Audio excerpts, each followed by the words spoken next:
Hello students, I am sure by now you have understood the layout of your SPM English writing paper, which is your paper 2. So let me just refresh your memory that paper 2 has 3 parts, which are part 1, part 2 and also part 3. So you have done revision on part 1 in the previous lesson, so today we will be looking into part 2, which focuses on guided writing. Alright, part 2 guided writing sections.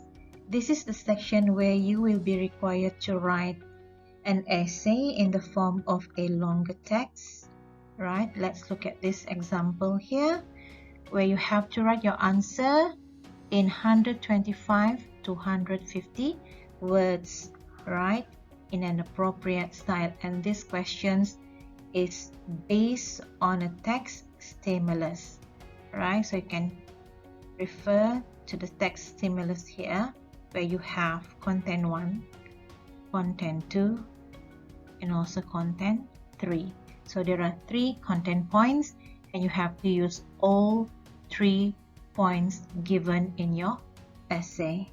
Now do take note that part 2 questions test your ability to explain advantages and disadvantages of ideas, plans or arrangements, explain the main points for and against an idea or arguments, express and respond to real or imagined opinions and feelings, punctuate written work on a range of text types with reasonable accuracy, spell written work on a range of text types with reasonable accuracy as well, and you also have to use formal and informal registers appropriate to the target audience. So basically, part 2 guided writing in paper 2 carries 20 out of the total 60 marks for the SPM English writing paper. So this is the second of 3 questions that you have to answer in the writing paper, and you have 1 hour and 30 minutes to complete all 3 tasks, which are part 1, part 2 and also part 3. So it is advisable for you to spend no more than 30 minutes on this part 2, and of course you have to follow the instructions provided as well. Let us now look into tips and techniques of how you can tackle part 2, which is the guided writing in paper 2. Okay, step 1.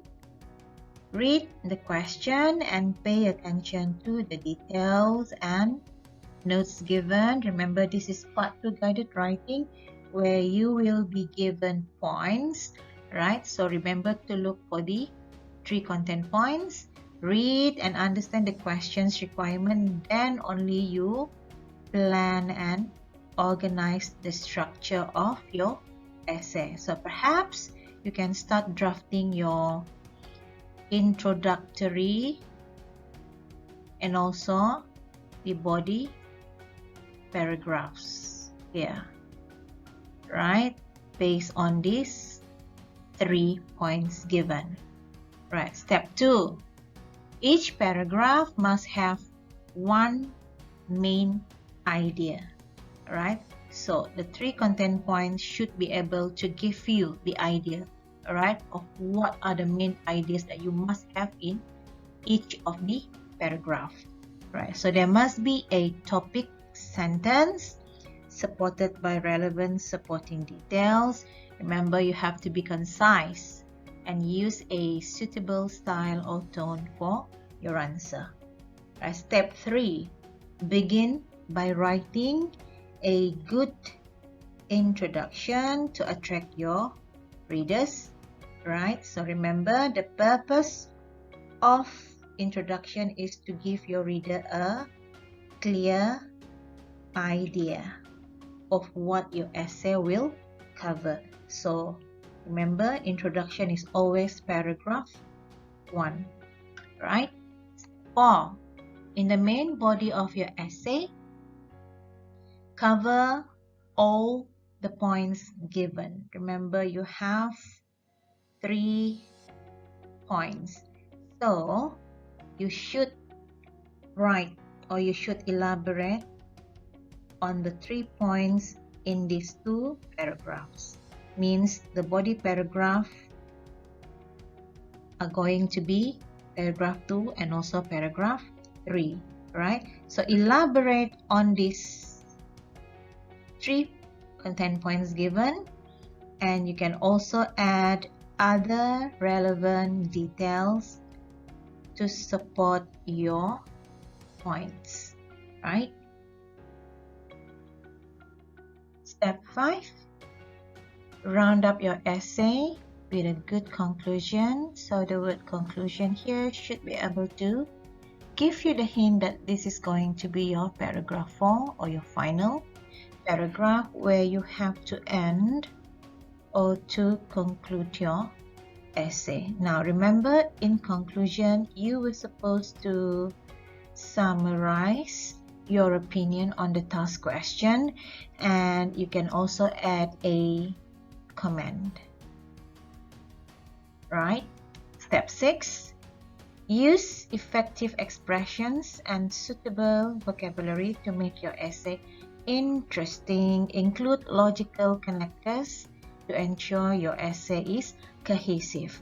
The points should be well linked from one sentence or paragraph to another. Step 7, check your spelling and also punctuation once you finish writing. And you also have to count the words to ensure you stay within the limit of 125 to 150 words. Here are some connectors and linking words that you can use to make your essay flows cohesively, especially when you want to sequence your ideas or you want to indicate the order of what is being said before and after. Alright, so here are some of the examples. You can use firstly, second, secondly, thirdly, and also the word finally. At this time, following, previously, before, subsequently, above all, lastly, and most importantly, last but not least, and also first and foremost. More examples on connectors and linking words here, students. Alright, so if you want to add more information in your essay, you can use these connectors and also linking words. Comparing and contrasting, if you want to show cause and reasons, to express effect and also purposes. If you are doing narration or an event sequence or answer to how-to questions, here are some examples that you can use. If you want to share your opinions or views, if you want to give emphasis, giving examples to show similarity, or you want to sum up, these are the examples that you can use.